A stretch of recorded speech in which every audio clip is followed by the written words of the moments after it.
Right, and we are live. Yo, yo, yo. Tell me what you know.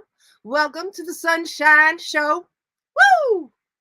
You guys, girls, ladies, gentlemen, I have such a special treat for you tonight, this afternoon, this morning, wherever in the world you may roam, because that's right. The Sunshine Show is worldwide.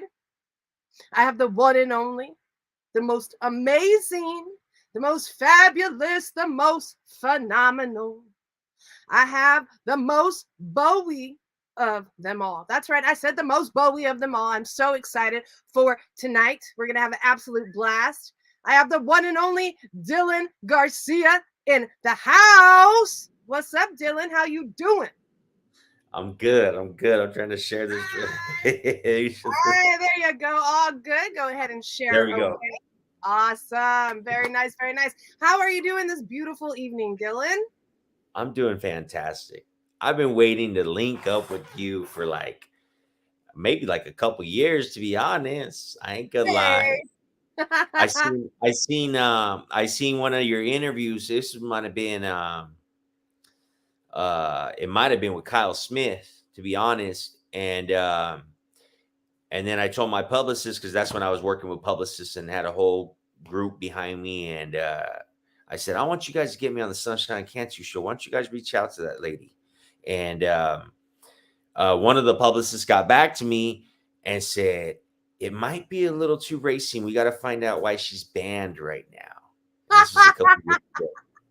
And I was like, damn, Sunshine, why can't you just stay out of trouble so we could do the show? Mm-mm. Oh no. Oh no. Trouble is my middle name. Absolutely.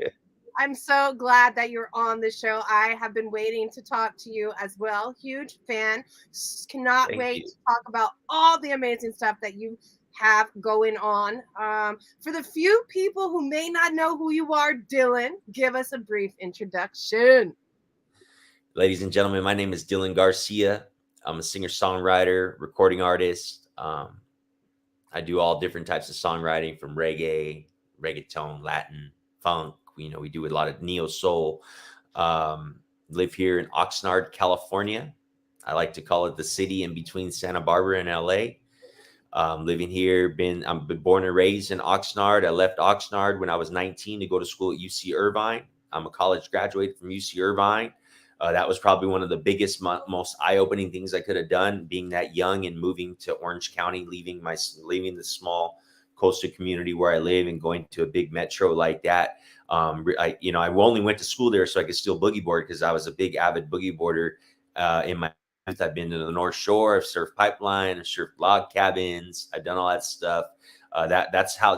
That's what started the music bug. Was if you're gonna surf, you at least got to learn how to play the acoustic guitar, right? And I was the guy out of all my friends when we traveled that I always had my acoustic guitar with me. So it was always like we'd have late. I remember times like being on the North Shore, staying at a backpackers, the hostel, and like we'd be raging with these Australians and Brazilians, and I'd be the guy with the guitar just jamming. That's just how it was. That was around I want to say around 2002, 2003. I'm a little bit older. I'm 41 years old, I used to think like my age would be a problem with what I do, but as long as you make great music, the music doesn't lie. It really doesn't matter what you look like. Oh, hell yeah. I always love to use Willie Nelson as an example because not a lot of people knew Willie Nelson before he was like the outlaw country Willie Nelson. He used to Yeah. have like, he used to be like, just regular country. And he didn't really become famous until after, well, after 40, 50 years old. And here we are, like 83. He just turned 83 and he's still rocking and rolling. So, Yeah. I'm hoping AJ, I'm hoping like I'm hoping when I hit my 60s, I'm just hitting my stride and I'm performing up places like I'm Frank Sinatra. oh yes, Frankie Sinatra. Very What I nice. learned what I've learned working with a producer by the name of Ronnie King, you always gotta be reinventing yourself. I say that all the time, and it's crazy that you just brought up Ronnie King because I was in a chat with Zeb, the drummer for Tribal Seeds, and he was actually recommending Ronnie to come play keys on a track that or a project that I am helping to put together. So what a small world.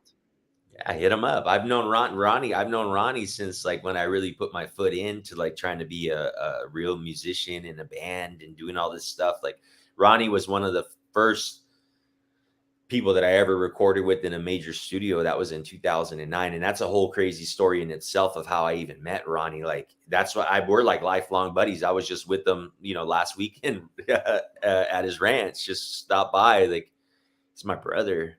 You know. Very nice. Tell us the story. Is it a good story?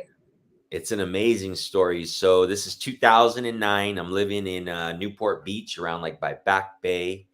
Um, I had a band. We had a band. We were called, because my given name is Abel, so our band was called Abel Gigs and the Feelings. And I was brand new. I was still. No one ever taught me how to write. So I never really knew how to organize, structure songs. We just would write music. And had this band. We were performing like every weekend around Orange County. And then we ended up placing third in the Warped Tour Battle of the Bands. Like it was the Battle of the Bands to be on the stage at the Warped Tour, and we placed third. And I was this guy that nobody had ever heard of. Like, who the fuck is this guy? Like, who is this like fucking Latin guy like rocking Orange County? And then we ended up getting 2 hours of studio time for placing third. And the studio was California Sound Studios in Lake Forest. And so the night before we're supposed to go into the studio, we had a show in Huntington Beach the first night, and then we were going to go to the studio in the morning, and then we were going to rock a show in Long Beach at D Piazzas and open up for another reggae band. And Friday night, the day before we go in the studio, my drummer comes. But we played. We sometimes we did drums, sometimes it was the box, the cajon, and he came in with this fucking badass attitude, like coming to my pad, like he was all like angry because like we booked another show, and he's like, "You're doing too much, man. We're not that, you know what I mean? We're just helping you, like, And it was like, oh, so that's how you guys see it then, because this is what I'm really trying to do. And we played the show. The vibe was off for the whole. We still played a good show, but my vibe was off for the whole show because I was like, man, they don't sing it. Like we're actually making noise right now, and they want to put it to sleep, And ended up going to the studio. We came back that night. I took care of my boys, man. I had my apartment. They were a couple years younger than me. I had to order food. Took care of them like family. We got back. They were expecting we're gonna, I had the weed, I had everything. We're gonna party, have a good time. But I was like, nah, man, ain't gonna work like that. Like, you guys like, I thought we were, and then they're like, oh yeah, we'll play the show tomorrow and this is that. I'm like, man, I don't want to feel like you guys are doing me a favor. You know what I mean? Sure. Like, I don't want to feel that way. And so ended up breaking up.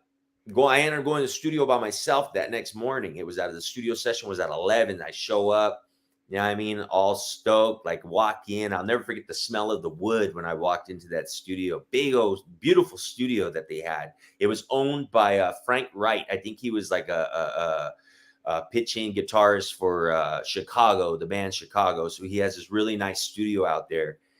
And so that was my first time. They just hit record. I ended up cutting like 6 acoustic songs. Came home, just like, because it sounded so good. Everything just was like, because I just had a little, rinky-dink studio at home. And then like, that was kind of like, that was all that happened, because it was like, it was going to be a lot harder for me booking acoustic gigs as opposed to having a band. And then luckily, that's when like MySpace was really popping off. MySpace was such a good platform, especially for artists, because you could just upload your music right to your page. You have your favorite 20 friends, you know what I mean? Like, and that was such a tool. So like when as all that was transitioning from like MySpace, MySpace was kind of dying off, and Facebook was like really taking off. I had those songs. I put them up on my MySpace, but then luckily the guy that had found my music, his name is Drew. He found my music on MySpace. He's the one that plugged me in. That's how I formed a band, because he plugged me in. He was like, dude, I like your music. I can get you some shows. And I was like, cool. So that's how we formed the band to begin with. Well, Drew reaches out to me, and he's like, hey, dog, you ever heard of a guy named Ronnie King? because he's working at the studio that you cut that demo. And I'm like, nah. So I get out the phone, I'm Googling Ronnie King, like, who the fuck is this guy? You know? And I'm thinking automatically a black guy for some reason, because it sounds like you know what I mean? Like Ronnie King, you know? Yeah, I'm sure, thinking, sure. and so couldn't really find that much information about him. So then I just called Nathan, the owner of the studio, the owner's son, and said, hey man, I want to meet with this guy, Ronnie King. They're telling me I should meet with them. And he's like, all right, all right, all right. So the day that I'm supposed to meet Ronnie, I show up to the studio. I'm all nervous and everything. Nobody's even there. The studio's closed. They forgot they had the meeting with me. Oh my God, of Oh, course. God. There we go. My chance. That's it. I'm thinking all that negativity shit. There goes my chance. It wasn't meant to be. You know what I mean? I had many moments like that in life where things fell apart. It's like, damn, like, come on, God, what are you, you know? And so call Nathan, and I'm like pissed. Like, dude, what the fuck, man? I took the day off from work and everything, dude. Okay, well, we know what we forgot. We'll be there tomorrow. So I go. So this time I'm asking my boss to work a half day so I can go to the studio in the afternoon. I get to the studio. I have my dog with me. And I remember and at this time, I used to have a breathalyzer in my car for these DUIs that I had. So I had a breathalyzer. And this is early still, 2009. You know, I had the old school device in my car. And I pull up to the studio. But on my way to the studio, I was listening to a song by Ronnie King or John B. and Tupac. Are you still down, baby? Are you still down? You still down for me? I'm listening that song. So to calm my nerves is on my way to the studio. So I get to the studio. They're all tripping because I had my dog walked in the studio too. They're like, hey, come on, man. We don't know you like that well. You know what I mean? And I felt like a star though, man, because a lot of people really dug that demo that I did. So I was kind of like on the map. You know, I really started feeling a little, you know, I felt like a little star for a little bit. And as I walk into the studio, there's the multi-platinum plaque for that song, John B. and Tupac, Are You Still Down, with Ronnie's name on it. So I was listening to his music while I was on my way to meet him, not even knowing it, because you would have to look on the credits to see him. And he played keys on that song. That is amazing. Like, talk about full circle. Listen, I got to do something really quick. So I want you to continue talking, and I will be back in like less than 2 minutes. I want you to tell us about your history in music from the beginning up until this point. How did you get into music? I will be right back. Okay. You want me to talk now? Okay. So how I got into music probably was the saxophone. The saxophone probably was the first thing back then when you'd hear. It used to trip me out when you hear people playing sax solos. And so in junior high school, I believe it was 8th grade, because in 7th grade I did chorus, but I was all embarrassed doing chorus. Man, they wanted me to dance, and I was supposed to be like the lead in the Disney thing, and I ended up getting kicked out of class because I just didn't want people picking on me. And then so the next year I played saxophone for the entire school year, and really taught me about time with music, structure of music, just the basics, you know. But then it was when I went to college. I had just moved away from my parents' house, and I was surfing. The college was what changed a lot of things, because I moved to this big metro in Orange County.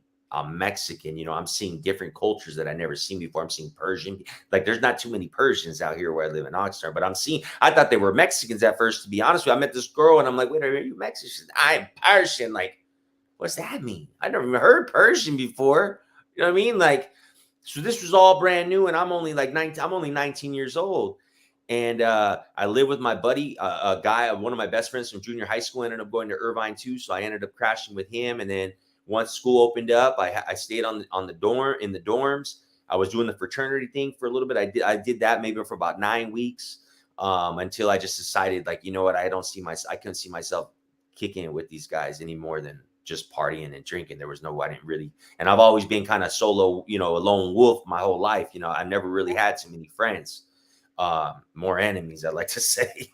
But But you know what I mean. So then I fall in love with this girl named Amanda Gerber. The first girl of my heart. She was from Chatsworth, and she was Jewish, and her parents had a really big problem that I wasn't Jewish, and that relationship ended, and that was like my first heartbreak because I lived alone. You know, the first time you sleep together with the girl, you know, you're doing stuff because you're living on your own, man. That was a really big heart. I was heartbroken. So then my friends that were in a band back home, they had a band called The Return. They would do like reggae rock. They were really, really cool band back when they did their thing. I think they gave it up too young. I think they could still be rocking to this day. But uh, uh, my friend Justin, the drummer from that band, he's still a drum. He teaches drums now. Justin Dempsey. The Guitar Center in Oxnard had just opened up, and they were having a grand opening sale. So I went to Guitar Center that night after shedding all those tears all day, and went and brought I still got the guitar too. It's all busted now, but it was a Takamine acoustic electric,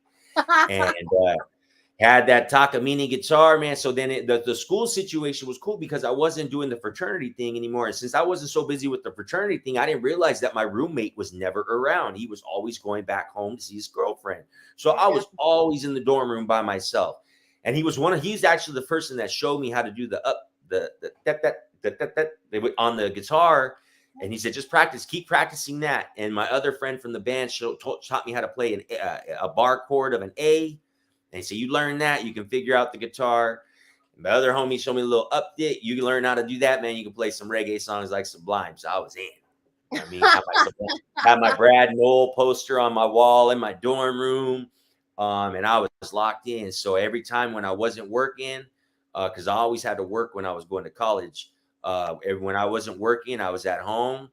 And I'll be honest, I was taking bong rips and just trying to learn how to play guitar as much as I could. And back then it was called chronic. You know what I mean? Back then it was back in the day, you know, with my little plastic bong just hitting in the dorm room and just kept religiously just practicing, teaching myself how to play guitar. And then that's how it started. And then I was surfing and then going to the North Shore and yeah, now all that stuff is just like, you know, I really appreciate that I took those leaps of faith. I really appreciate that I made that decision. My parents wanted me to stay home another year and go to junior college another year. And I said, nah, I got the opportunity to go. I'm gone.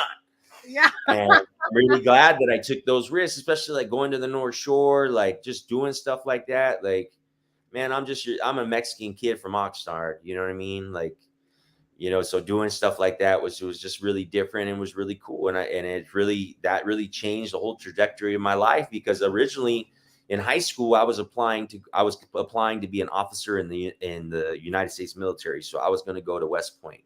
I was actually nominated by the congressman, had all green flags to go ahead to ship out to West Point and go be an officer. And, they made a deal with me that they were going to break their rules, and all I had to do was get 1,000 on the SAT. Well, you know what? I took the SAT 10 times, and the last time I took it, I only got a 990. So they called me and said, you got to apply next year if you want to try it. So I just was never meant to happen, man, because I took the SAT. I literally took the SAT every time I could take it, and I couldn't get better. 10 times? 10 times. Whoa! It just was not meant to be. Dylan Garcia, it was meant for you to be a musician, baby. And here you are. Fast forward. This has been a great story. So I want to check out the chat really quick. We have a lot of friends here to say what's up. So let's go ahead and see who's in the chat. Of course, my beautiful secretary, Donovan. I could not do it without you. Thank you so much for all of your help. Oh, I didn't even know I could see the chat in here. Hey. Hey, yes. I've heard of the Ska Daddies. I know Zorba. Who else we got in here? Yeah, thank you guys for tuning in, peeps. Yeah. Appreciate the love. We got Paul Tar from Colorado, my bestie Amelia Tice all the way from Austin, Texas. We got Mama Cantu in the house from South Texas. Got Kelsey Campaignan in the house from Bass Players United. I had the Hey, opportunity to interview Miss Kelsey K a couple of days ago. That is now streaming on the podcast. You guys go check it out if you were not able to catch that episode. If you guys have any questions, comments, suggestions for myself or Dylan Garcia, make sure to drop them there in the chat and I will get to them as soon as possible. We got Rocky Rucker in the house from Florida. I will be interviewing Rocky Rocky Rucker. tomorrow at the beginning of Bass Week. It's going to be a lot of fun. We got Jake Hernandez. What's up, Jake? How you doing? From San Antonio, Texas. And we got Patty Soto in the house. What's up, Patty? Thank you so much for hanging out. All right. So, Dylan, do you have so you said that Takamine guitar is kind of busted. What are It you is playing? What are you playing on these days? well. But I lived in Ojai. I don't know if you ever heard of this magical place out of Ventura called Ojai. It's in the valley, Ojai Valley, right on the other side of the freeway. You go through the mountains, and there's this whole beautiful magical town. And I lived there, and I was running amok with my credit because it was tough, and I was with somebody that didn't want to work, so I was taking care of everything, and I had gotten one of those loans, and they never even came after me because one of the legal loans will wire you this much money. So then I got approved for the loan, got the money the next day, and I had like $800, and I bought this. It's Ibanez. I just put away. You want me to bring it out? Yeah, go get the Ibanez. Go get that guitar. You guys, thank you all for hanging out with me and Dylan Garcia on the Sunshine Show. If you guys are not already following Sunshine and the Bass Kids, make sure to do that today. Ooh, look at that beautiful piece of equipment. There we go. So this bad boy. It's like, Yeah. I figured if they were gonna give me $800 and I wasn't gonna pay it back, I might as well get a nice guitar for once. That's the honest truth. That's the honest truth. Very, very nice. So you've been playing on that baby for how long? How many years have you had her? Since 2014. Very So nice. 9 years. Wow. And this is the only guitar because like the other guitars have traveled with me and I've moved around so many times, like when I was couch surfing and stuff like that, that the other guitar, it's okay, but it's a little banged up. But this is the baby that I bought the case for and everything. Very nice. Now, we didn't talk about this. Are you going to play us a song tonight, or do we have to go to your YouTube to check it out? Well, I was working on. I'm working like I can play some guitar. Like the guitar is tuned. I haven't played guitar in a minute. I'll jam some guitar for you.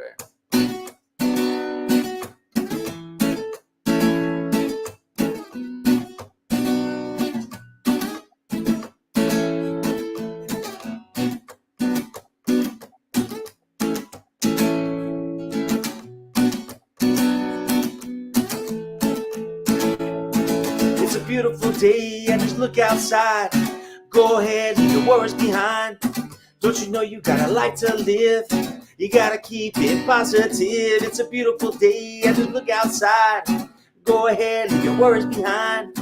Don't you know you got a life to live? You gotta keep it positive. Oh, my theme song. That's actually off a record I put out. It's actually I collaborated remotely with Ronnie King on the actual one that's out. It's in English and in Spanish. It's a Beautiful Day and Hermoso Dia. I got Ronnie featured on there playing keys and a couple at the clavinet. And it's funny because it came around full circle. I still work with the guy that was my bass player in that original band, Abel Gigs and the Feelings.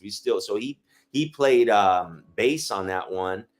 And that song, it was the first song that I put out during COVID. That's when I was like, I had the guitar, I had this all recorded in time. I just never figured out what I was going to do. And wife's like, well, we're during COVID. Remember that song you started? Why don't you just focus on that? And next thing I know, it just had the extra money from unemployment. And I reached out to a woman by the name of Jasmine Espada. She does PR and put out a couple songs, and next thing I know, man, I was doing all these media interviews. I was even on Univision talking, because another big part of me is what I talk about and what I'm an advocate for is for mental health, because I myself, I'm a bipolar part.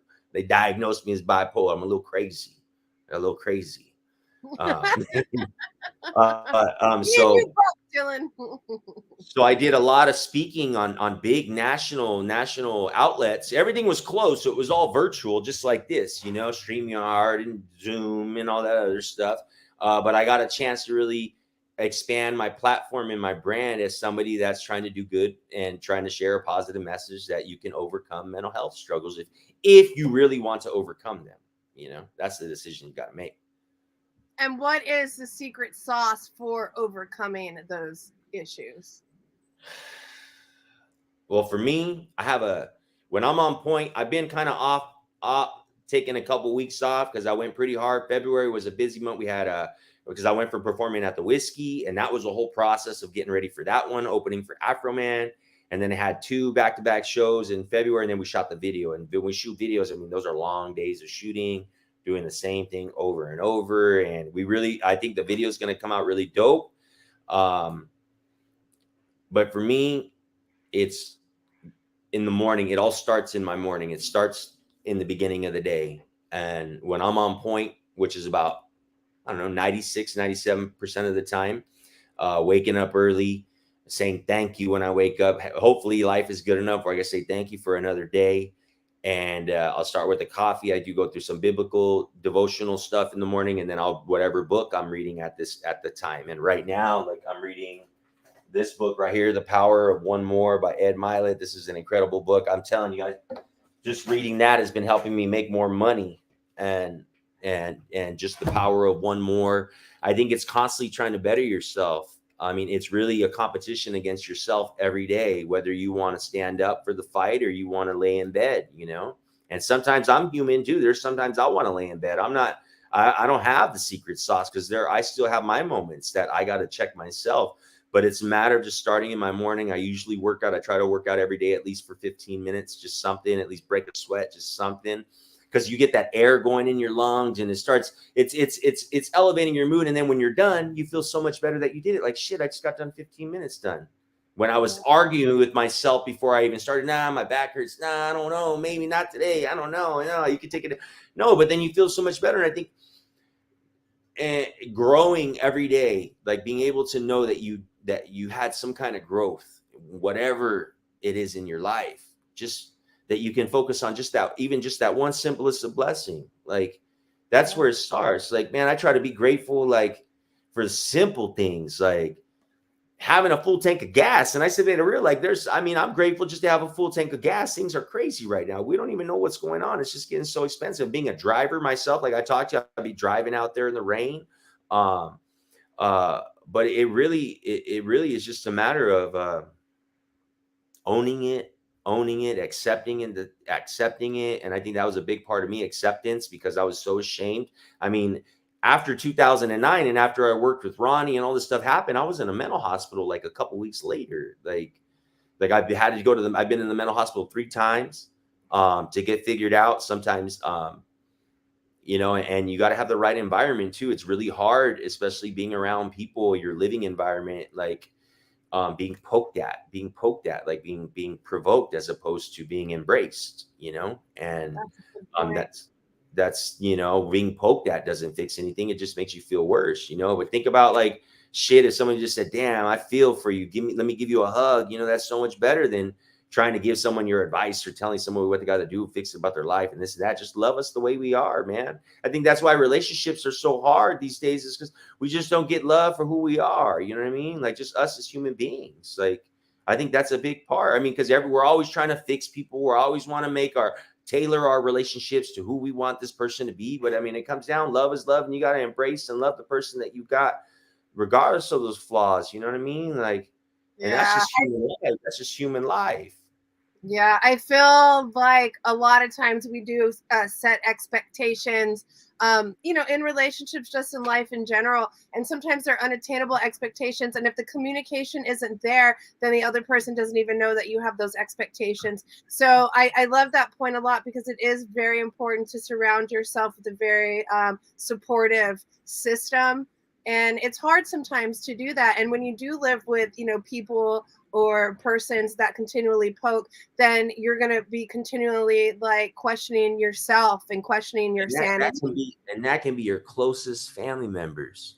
You know what I Yeah. mean? Like your closest family members. It doesn't have to just be like I'm talking about like any relationships in general. It could be with friends. Like those could be signs it's time to cut these people off. You know what I'm realizing a lot now, and is really shitty is like it's getting so much easier for me to cut people off. And because like for some reason now at this point in life, being 41 years old, man, and yeah, I'm a musician, it's just I just demand a certain level of respect and not like, you know what I mean, just a certain level of respect from people because I give that same respect back to people. I'm not out here putting out negativity. I'm not putting out any negativity in my songs. I'm just trying to share positivity and positive vibes and lift people up, you know, and it just my platform is music and what I do. And then with mental health, you know, it's taken me to Arizona to go speak. I've spoken to veterans, veterans that are trying to uh, uh, get out, transition from soldiers' life to civilian life. I've worked with nonprofits, and I enjoyed. I've spoken at the American Federation of Suicide Prevention. I spoke at their big rally that they had at the university, and like that stuff goes hand in hand. You know what I mean? Like music and your whatever you stand for goes hand in hand. You know, and I think now, especially from being an artist for so many years, it's like, you know, my first publicist said, you got to wait till the right time when you can start actually making big saying big things, you know, like stay away from politics, stay away from certain stuff, you know, don't get involved with that stuff because that shit's like a rabbit hole, you know what I mean? Because everyone's going to fight you regardless about your politics. And that's what's like, I never speak on it. You know, I try not to I speak on stuff that's important. More important than what politics are is like what somebody's mental health is, and speaking and trying to share or just connect with somebody in the audience, look at them in the eyes and they're hearing me tell my story. Like, man, at least I ain't the only one that's going through it, because that was the biggest thing, because I didn't know anything about mental health. I didn't know anything about bipolar. I didn't know any about this shit when they started telling me I was diagnosed and I was crazy, you know, and it was like, whoa, like, what is this? And it really took like to accept it, and it wasn't an easy process. This has been trial and error, different meds, different psychiatrists. But it really was. I had a psychiatrist that challenged me, and he said, "Do you want to just be the guy on the couch that just watches TV and takes his meds, or do you want to be the guy that's thriving, that takes his meds and can actually work out and push yourself?" Like, and that just hearing that come from a psychiatrist, like all the other psychiatrists I ever had, is just show up, here's your script, and you're gone. But hearing somebody tell me something like that, like hearing somebody else see potential in me, like that's another big thing, is people seeing the potential in you and hyping you up. And with that, I ended up getting my driver's license back, got all this bullshit from my past all sorted out, got my life all back together. And it was really took like somebody challenging me, like, can you do it or not? You know, and I'm up for a challenge all the time. Oh my goodness, I can tell. Now, Dylan, your voice is so unique. It reminds me a lot of like radio personality. Have you been like a radio DJ in your former life? No, but that stuff comes natural because I don't know. I just tried it doing these. I learned how to do CapCut when I went out to the Latin Grammys, so I can make these videos when I was out there for the Latin Grammys. And then I realized you could do the voiceover stuff. So even some of the voiceover stuff, I'll do it in my studio and just like work on CapCut and make these videos and do stuff, because I have right now my project that came out on Valentine's Day, hashtag relationship goals.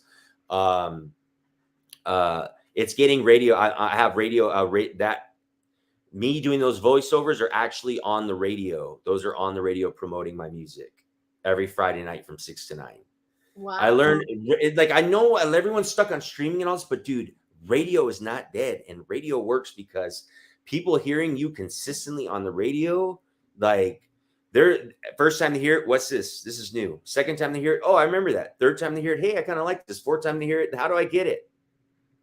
Yeah. And you know, everyone thinks like they have this like this secret sauce. I'm gonna keep using that, the secret sauce to avoid like secret sauce to getting instant success. And it's like, no, man, I'm like, dude, like what has the world come to? Like I want to, hey Dylan, teach me how to sing. Well, I mean, I can't teach you that. You got to practice. But no, just show me. It's like, I can show you, but you're not going to sing like that. I've been singing a long time. People just think you got the secret. Like there's an instant activator success card when it's like, nah, man, we're really putting in work. Oh We're yeah. really putting in work. And you know what? I want to shout out the homie. I've conversated with him a couple times on IG back when I was doing my reggae thing in like 2020. And like I played this song and all that stuff like that. But shout out to the homie. I don't know, but we haven't met face to face yet. But he's from my area. Shout out to Kyle Smith because I see that for working hard. And he was like, and he seeing somebody like that from my area, I ain't gonna lie, he was inspiring to me. Like, damn, you know what? Maybe we need to step it up a couple gears. You know what I mean? So shout out to Kyle Smith and his band. Chris Nishida, right? Chris Nishida is the band, Oh and yeah. what's his name? Scotty Brown. Scotty Brown, downtown. Scotty Brown, is that his name? Yeah, Give a yeah, shout out to Scotty. you guys. Man. You guys work hard, man. Much respect. All love coming from Dylan Garcia and Koala Drive, baby. Hell yeah, they are on the road right now. I'm not sure where they are, but they are one of the hardest working bands in the industry. And I love me some Kyle Smith, Christopher Nishida, and Scotty Beats and merch girl, Kaylin Perry. So much love to you guys out there. All right, let's see. Kelsey K says, we need more doctors that truly care. I think that is a good point. Sometimes people get burnt out in their professions and it's just a paycheck. And it's the same with doctors, I feel like. It's like with any job. It's just like with any job. Luckily, Mhm. but I think, I want to give a shout out to the younger generation. There seems like there's a whole new generation of younger doctors that are actually really listening and trying to make a difference. Because when that doctor wasn't part of the insurance no more, I got a new doctor, and she fell right into place, and she's cool. And I think she's younger than me. So these cool younger doctors, they have a different thing, and a lot of doctors have that old school mindset where they could just provide you prescription and that's it, go home. There's actually some people that are really devoted, especially the younger generation. Yeah. It's crazy you were talking about routine because I was talking to my mom earlier and I'm like, oh my God, I'm all over the place. I'm trying to get, anything together. And I was telling her, I was like, I think I need to get a routine back. Like, as you were saying, like it all starts in the morning. Like, I think routine is very, very, very important. So thank you for reiterating this. And tomorrow morning, the routine starts again. All right. That's awesome. All right, let's see. Daniel Bayanez wants to know, do you still have your old saxophone and do you have any ska daddy stories? No, I don't. When Scotty Addies were doing their thing, I didn't live in the 805. I still do got the Takamine. And what was the rest of the question? I know the saxophone. My mom, because the saxophone got passed on to my brother. He had no choice. He had to take saxophone class because my mom bought back then. It was rent to own. You know what I mean? You make payments on these things. And mom's like, no, it ain't paid off yet. Then my brother got passed on to my brother. My sister didn't touch it. And then my mom hung on to it for so many years. I don't know why, because she never tried playing. I don't know. She doesn't play saxophone, but she hung on to it for many years. And then she finally said, I think I'll let you have it now. Oh my gosh. My mom made me do music as well. And my very first bass was a 5-string PV, and she put that on layaway as well, and shout out to the moms. That's all I can say about that. Yeah, shout out to my mom, man. We don't see eye to eye all the time, man, but I still love my mom. She's got a heart of gold. Very, very nice. All right, Dylan, as I was going through your catalog, your discography of music, you have a lot of music available out there. Tell me about this journey. You talked a little bit about how Ronnie King says you have to continually reinvent yourself. Has this been a reinvention every album, every other album? I just think it's a reinvention to stay relevant. Yeah. I think it's a reinvention to stay relevant. Like me being 41, I see relevant me. Like if I was wearing chains and all this other stuff and I'm on stage and all that crazy, that doesn't fit me. You know what I mean? I'm 41 years, you're going to see me on stage with the suit looking nice. Like an entertainer, you know what I mean? An entertainer for these people. But that's what it's been. Like it's music is constantly it's just going. There's so many people that do music. At times it can be daunting when you realize how much other music is out there. But I think once you get in your groove and you find what works for you, the people will find you. You know, the people will find you. I always say it's about being at the right place at the right time. And you know, sometimes you just have these moments, and sometimes you have these moments that happen, and you can either step back and just relax and celebrate forever, or you use that opportunity for the next opportunity. And basically, that's what I'm doing right now. I have nothing booked for the rest of the year except for 420 at the Risky A Go Go with RBL Posse. Okay. RBL Posse is a legendary rap group from the early 90s. I used to listen to them when I was in junior high school on a cassette tape. I don't even know if you guys even know what a cassette tape is. I think we all know what a cassette tape is. And listening to RBL Posse, listening to them as a youngster, and then now I get to perform with them at the Whiskey A Go Go of all places in Hollywood. And the Whiskey A Go Go, when I performed there opening for Afro Man, like I said, like I went out there, did my job, and then the next couple days later, they're calling me, hey, we want you back on 420. And it's like, well, fuck, who the fuck else is getting booked on 420 at Whiskey? That's pretty fucking badass, you know? Yeah.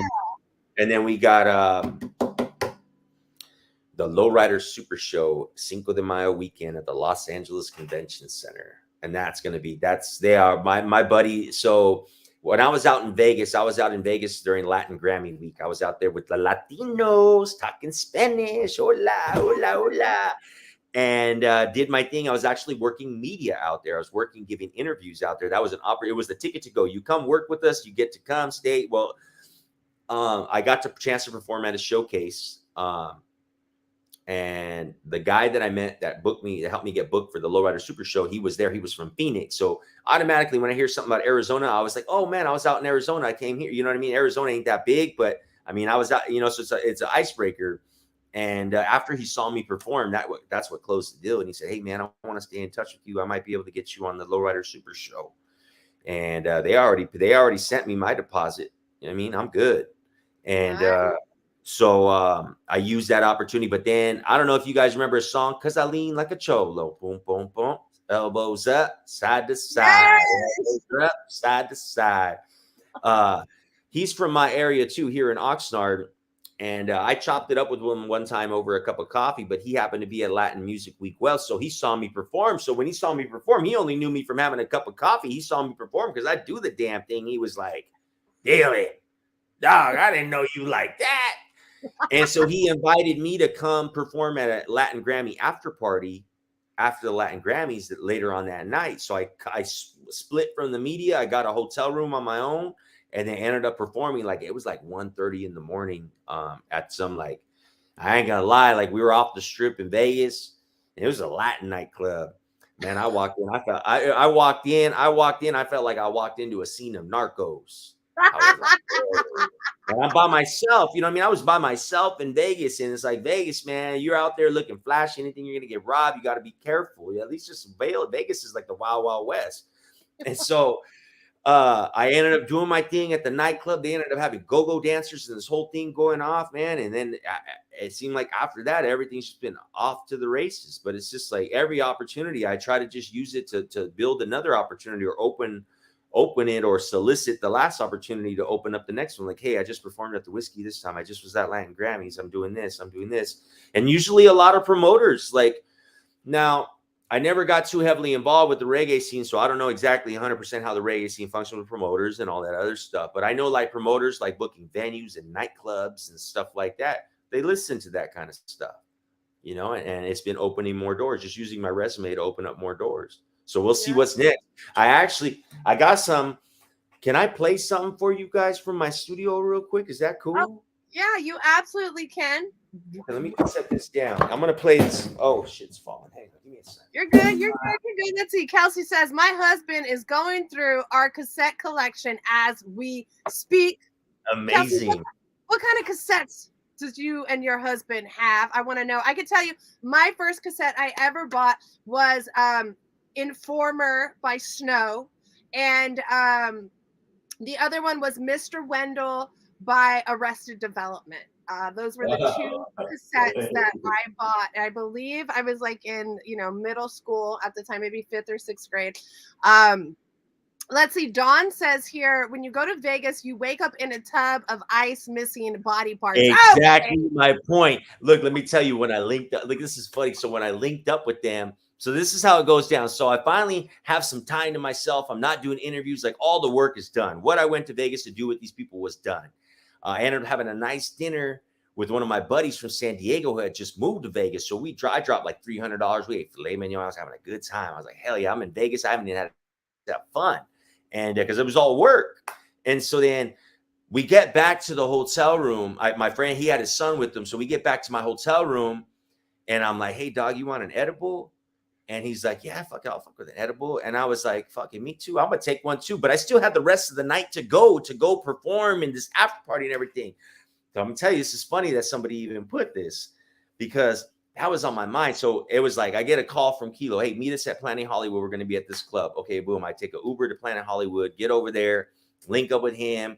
And it's like, that guy's like known worldwide for that song, Lean Like a Cholo. So we're waiting for them to set up bottle service. So we're just walking around the casino and I'm feeling like, man, is this even safe? Am I supposed to be feeling like a G because I'm with them? Like, I don't even know. And I don't even know these people like that. And then so they had this driver, right? They had this driver and he's talking about all this stuff. And they're saying that he does plastic surgery in Mexico. And the first thing that clicks off, like, holy shit, man, I'm going to be missing kidneys and shit. I'm not even going to go home. I got a kid. And so we get in this van, this janky ass van, and we're driving fucking way off the strip to go to this club. And then so they're talking about shit. He's like, hey, man, I don't even know what I should talk about this, but it got to the point. That's when the edibles started kicking in. And we're on our way. And I'm like, fuck, dude, I'm fucked. And then this was the part that everything they say from the back seat, because I'm in the front. Hey, Dylan, hey, dog, you're being kind of quiet, fool. You're making me nervous. We get to the club, and at this point, I'm just like, man, I'm going to perform. I'm going to dip out of there, get back to my hotel room, and then drive my ass back home. And so I ripped the stage, despite all the edibles and the paranoia and all that other stuff going on. I ripped the stage and got the hell out of there. Kids, and the moral of this story is, do not take an edible in Vegas before you perform. Okay. You guys, let's see. Kelsey says she has some Milli Vanilli, some Judas Priest, some Rush, and some Michael Jackson in that cassette collection. I love this. A great selection to pick from. All right, let's see, guys. We have about another 10 minutes before we start wrapping this up. So if you have any questions, make sure to drop them there in the comment section. Here we go. This is what I've been doing. You guys, the sound all right? She's so fabulous. Yeah, you know she's so fabulous. She's so fabulous. Yeah, you know she's so fabulous. I was minding my business. When you came around my way, you were shining like a star. You know you are, baby. 5'9" heels, blonde hair, speaking Spanish.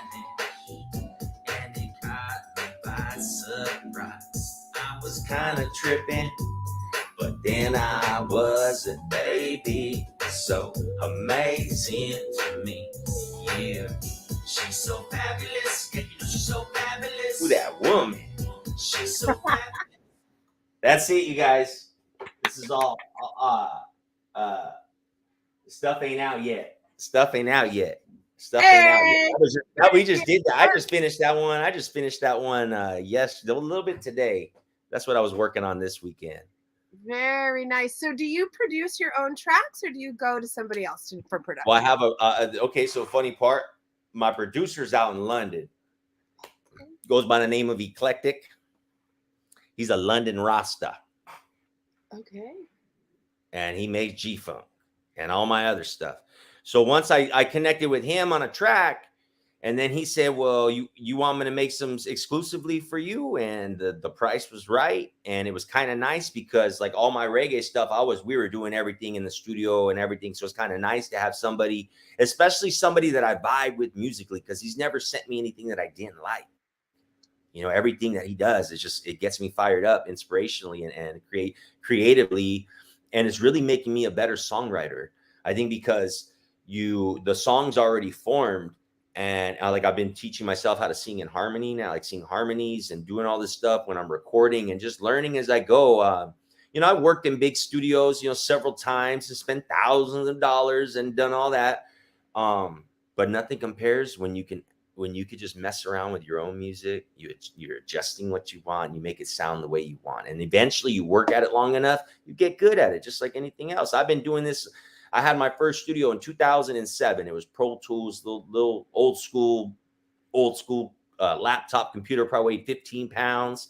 And uh and that's just how I started. And then you find a program that you like, and then you just keep messing with it. And like my friend told me, any other musicians or artists, it all comes down to the performance and the recording. So as long as you get a clean recording, you don't need all the whoop-de-woos and the dolly-das and all that other stuff. As long as it's a solid recording, you're good with just some compression, some EQ a little bit, and some reverb, and you're set. You don't need all that other stuff, man. I'm making hits sound this good, and I'm only using compressor, reverb, and a little bit of EQ. So do you mix and master everything yourself as well? Yeah, I've taken over all that part. Yeah. Wow. I So gotta did you have to like do a lot of like YouTube tutorials, or is this something that just kind of came naturally to you? just kind of how I learned how to play the guitar, man. I had somebody show me how to set up a song in Pro Tools. First, that's when I first started recording, was just learning how to set up a song in Pro Tools. I mean, when I bought my first studio, it was like magic. Once we figured out how to get the mic to turn on, yeah, it was amazing. But no, I just do everything. No, as long as it sounds good, you take your time. And I don't know, maybe I have a gift for it. I don't know, because I enjoy this part of the process too. I enjoy all parts of it. It's like it's like an evolution from when it begins as an idea, then turns into music, then it's actual recording, and then you get that recording out, and then eventually you get people that want to see you perform it. That's just the evolution of what we do when it comes to songs. Yeah, absolutely. Let's see. Kelsey says mixing is a skill in itself. It It's very is. true. Just the whole process from the idea of like where you get your ideas to actually form or write a song, to the actual recording of the song, to the mixing and the mastering, are three completely different processes. Yeah. And they all take a lot of skill, dedication, and patience if it's something that you want to like evolve with, if that makes Yeah. sense. Okay. And I just found a sound that I like, that I have like a preset, and that's just all I do. Nothing fancy. No big time producer. Well, yeah, Eclectic's a big time producer, but no big time engineer, any of that stuff. Because I actually reached out to an engineer, and he wanted to charge me like $1,300 to mix my song. And he's like, I got all the compressors and all this. And I'm like, man, I want to see if I can make it sound better without all that stuff. Very nice. Yeah. And let's talk about. So we talked earlier. I was telling you have a huge discography. How big is this discography? How many albums do you have available on Spotify? I got quite a few music, but it's not everything. It's quite a bit, but it's not like right now. I just checked songs that I have registered right now with ASCAP that have been written and recorded and all that. 94. 94. Yeah. Wow, that is so much hard work, dedication, perseverance. Like, hats off to you for being Oh, able thank you, to Sunshine. like write that much music, register it, get it out there. I mean, that's what I'm saying. When I was pulling your music up, it was like Dylan Garcia, Dylan Garcia, and Dylan Garcia, Dylan Garcia, and featuring this person, blah, blah, blah. And I'm like, damn, like this dude's been rocking and rolling for a minute. And you have albums in English and in Spanish. So you're Yeah. hitting like multiple demographics. That's like amazing. Yeah, the song that I played earlier, the version in Spanish, it's been one of my most popular songs of all time. It's got like over 200 and something thousand streams, and it's really opened up like people from Mexico listening. from South America and stuff like that, hearing me do reggae stuff. I didn't get to the part yet in the song that I was playing for you, but I actually mixed in some Spanish in the new one. And so yeah, I'm just getting better as an artist. Like the song that I showed you, I had to start from the bridge of the song and build around it, because it was like I'm getting challenged, and that's why I tell my producer, you're challenging me like to be a really better artist, and all the vocal production, the ideas, and all the other stuff, that all comes from me. Like even when I have other featured artists on my tracks, all the ideas came from me that I'm having them sing. Like I hear all that stuff. I hear that shit. It's a trip. I used to always do it. I just never knew how to put it down until now. So if I hear something, if I'm listening, hey, I think this sounds kind of cool right here. Maybe this here. And I don't know. You just like, even when I listen to songs, I'm like, oh, they panned out this way. I don't listen to music normal anymore. It's like I listen and I'm listening to how they mixed it and what did they do. Like that's just how music is for me, like truly an art form. Sure. What does it make you feel like when you know you have over 200,000 streams on a song? And they must really like it. How does it make you feel though, knowing you've touched so many people? I don't know. Hopefully they call me to tell me go out there and go perform it. you know, what is that? Yeah, it's like cool, but what I mean with Spotify, I mean, I don't know. What I'm really grateful for is the work that I'm doing right now, because I've really been feeling like I can pour out my heart in a lot of things. Like the project that I put out, #relationship goals. That was one of the most personal things that I put out in a 3-song EP. Like being so open and vulnerable about my own relationship and putting basically my marriage in the spotlight. You know what I mean? And like, but then the follow up, we got a music video coming out for So Sexy in about 3 weeks. I'm officially going to be launching my Vivo artist channel in about 3 weeks to a month with the new video So Sexy. And if you guys want to come check me out, if you're in Southern California, 420, you can just follow. If you want to follow me on Facebook or anything, just hit me up. I got tickets to go perform with RBL Posse. And just grateful to finally have to come on your show, because you seem like you got really great energy, sunshine, and I'm really glad and nobody tried to stop me from doing this, because this has been I had a really great time. You have a lot of great energy. It's been a great show. Oh, thank you so much. I appreciate that. I got a couple more questions before I let Okay, you go. yeah, we can keep going. Yeah, we're good. All right. Thank you, Kelsey, for hanging out. I appreciate you. She's got to go. She got mama duties. That's fine. I got it. I understand. My pig is outside waiting for me to let him in, but he's going to have to wait until the end of this interview, because earlier when I told you to hold on, I had to let the pig out. And now the pig wants to come back. I got a pig. I got a 200-pound pig named Winston Diego. Winston Diego.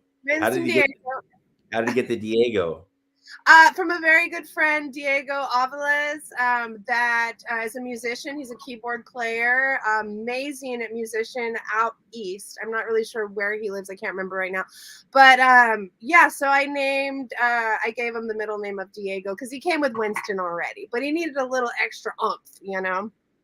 So I just think it's pretty badass. You got a fucking pig, man. I'm cool with my little dog. I got a pig. This is Tadpole Miles Thelonious Monk, and he is a Mexican hairless, or a Xolos Quintly. Nice. And he's very beautiful, as you can see. And so those are my two animals there. All right, let's see. Daniel Bayanez wants to know, what kind of obscure music do you listen to that would surprise some of us? I listen to a lot of country. I don't know if it would surprise people, but I listen to a lot of country because I think those are some of the best written songs that are out. Because that's a big songwriting thing. Something that you probably wouldn't think, the RX Bandits. You guys know who the RX Bandits are? They're a band. They were from Seal Beach, I think. I used to listen to them. I used to listen to a lot of pop punk in college, like Saves the Day. What was the other? Newfound Glory, MXPX. Who else? I really liked MXPX. MXPX was one of my favorite bands. And it's funny, one of the albums that I had from MXPX, Ronnie played keys on. And it just hit gold, and it just went gold. Actually, it went gold like last year. Wow, dude, it's so crazy that like Ronnie's name keeps coming up, and it's for me, it's Well, weird he's because he's played keys on a lot of the songs that we grew up listening to. You just don't know that it was him. You yeah, know, that's why. Zebby totally put me on the spot. And he's like, "What do you mean you don't know Ronnie King? Like, how do you not know Get who him this on the is?" show. Get him on the show. Look, here, come here, Papa. Here, this is my boy right here. This is Marlo. Oh, look at the little Yeah, baby. that's Marlo. Oh, how This is cute. my What kind guy. of dog is he? He's a Parsons Russell Terrier. So like a Jack Russell, but a Parsons Russell. He grows long hair, so he hasn't had a haircut in a while, but it's been cold. But when he gets a haircut, every time it's like, oh, is he still a puppy? Is he a puppy? He's like the forever dog that looks like a puppy, and you'll never see white hairs on him, right? There are like there are like 8 kids outside. Winston. If you That's guys right. are not already following Winston Diego on Instagram, make sure to go follow him today at Pleasure Point Pig. It's pork, not porn, everybody. Okay. Hey, can I ask you a question, Sunshine? Can I ask you a question, Sunshine? I want to ask you. Only time I've ever been to Santa Cruz was in high school for a college trip. We were checking out all the colleges going up north from where I'm from. Uh, so I only saw the campus. But I want to know because I want to go visit Santa Cruz. I've never really spent much time in NorCal my entire life. It's always been SoCal. What would you tell me? What is the best thing about Santa Cruz in Well, your first of all, The Lost Boys was filmed here, as well as Killer Clowns from Outer Space. Wait, am I making that up, or is that true? Dawn, is it true, or I feel like I'm making that up now, but I know for sure The Lost Boys was filmed here.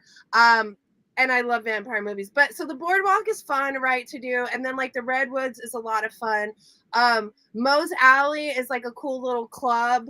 And then of course you have like the Catalyst, which is like the bigger place. But I feel like Santa Cruz is just like a vibe. Like I live in Pleasure Point, and it's just like it's a vibe. Like the people are fucking cool. Like everybody's just chilling. It's almost like small town mentality in like a bigger town. Um, but yeah, man, I don't know. Everything about Santa Cruz, just for me, I absolutely love it. So I'd have to think a Yeah, little bit more. my buddy that we grew up bodyboarding together, he went to Santa Cruz and never came back. That's exactly what happened to me. We came out here to visit friends, and we literally never. Oh yeah, Killer Clowns from Outer Space was shot in Santa Cruz and Watsonville. Okay, I had to Google it really quick to make sure. I'm like, am I making this up? No. Okay. But a funny thing, so when I interviewed Bradley Knoll's sister Kelly, I've had her on this show multiple times. So Bradley actually used to hang out here in Pleasure Point. He went to school at UCSC, so he actually spent a lot of time in Santa Cruz as well, which some people don't know, and I think it's a fun fact. But obviously, the water is my most favorite thing about Santa Cruz. Being able to walk outside and go to the ocean and just kind of heal. It's very healing energy, and I think everybody needs the ocean sometimes in their life. It's a must need. Amen. Amen. All right, I got 2 more questions. We are getting out of here. First question, it's a question I ask all of my guests on the show. If you could throw a dinner party for any 5 musicians, dead or alive, who would those 5 musicians be, and what would you serve at your dinner party? Oh man, I would have definitely Tupac, John B, um, Anderson .Paak, Ooh. Bruno Mars, and Frank Sinatra. Damn, this is one hell of a party. And what are you serving at your dinner party? I'd probably hire a caterer and have carne asada tacos and everything, so I wouldn't have to worry about it, and I could just vibe. I love it. All right, we're getting a caterer to come to the party. Hell yeah, Dylan. All right, we're going to start getting this wrapped up. Last question. What is your best piece of advice for everybody watching at home and listening on the podcast? Best piece of advice, what I would say is being vulnerable is most empowering. Is that it? Just a one line, or you want me to give like a full on advice? I like it. I'm like, tell it one more time for the people in the back. Being vulnerable is empowering, because to me, it's like, people are going to talk shit about you. That's a given. But if you're vulnerable and put yourself out there where people can talk shit and just put yourself out there, the fact that you do it is the biggest thing, and not really worrying about what people think of you. I think having this mentality is like, my dad taught me young, especially when my dad found out I was going to pursue music. He says, son, you got to understand, not everybody's going to like you, and not everybody's going to like your music. And if you can deal with that shit, you'll be all right. And then I had a friend when we did the Warped Tour Battle of the Bands back then, a woman by the name of Marianne. She saw us. She was one of the judges that day, and she worked for a magazine in Orange County. And we ended up exchanging numbers and becoming friends. And she said, you got to have really thick skin if you want to be in this music business. So it's kind of like, you don't like me, fuck you. You don't like my music, well then fuck you. You know what I mean? You don't like what I'm doing, fuck you. You don't have to pay attention to it, because for every person that doesn't like it, there's like 5 or 10 other motherfuckers that love it. Best piece of advice ever, motherfuckers. Oh my God, Dylan, you are such an amazing spirit, a great personality. Your energy is just vibing really hard, and I hope to meet you in person someday soon. Hopefully you and the lady will come up, and I will show you guys around Santa Cruz. But let me say something. Let me say something real quick though. And if some of you reggae heads like the funk, hey, just got to tell those promoters, hey, we got to get Dylan Garcia and bring the funk for one of these shows. I know you guys are big as Snoop Dogg and all these other things, man. You can fit a little bit of Dylan Garcia in there too. You get me for 15 minutes for $300. Hey, if you're not already following Dylan Garcia on all your socials, make sure to do that today. He is a hardworking musician that does a lot. Shout out to everyone that tuned in. I appreciate you guys, man. You guys follow me on social medias. I always follow back and show love, and I try to keep up. Some people say I don't see everybody's posts because I'm not always scrolling, because I'm always working and I'm driving. I can't be scrolling and doing that stuff. And when I get home, it's either family time or dinner or working in the studio or reading. I try to keep up with everybody as much as I can on social media. I do my best to show love back. Very nice. Daniel is wondering, do you have merch for sale? I do. Go to thekoaladrive.com. Thekoaladrive.com. You can find hoodies like this. What else? We got my other logo is I got hang on, I got this right here. Thank you all for hanging out with us this beautiful evening. I hope everybody has a wonderful Sunday. It's a vibe. Oh, I love that. That is super cool. Yeah, so I try to get new merch done, like depending on what the project is or what we're releasing. I have several different logos. If you go to thekoaladrive.com, you can order this logo with any colors hoodie that you want, or you can order this logo with any color hoodie you want, and the designs there. We got clothes for kids. It's a full-on store, a full-on merchandise store with all these different selections. Very nice. thekoaladrive.com. And the Koala Drive, because that's the name of the street I grew up on.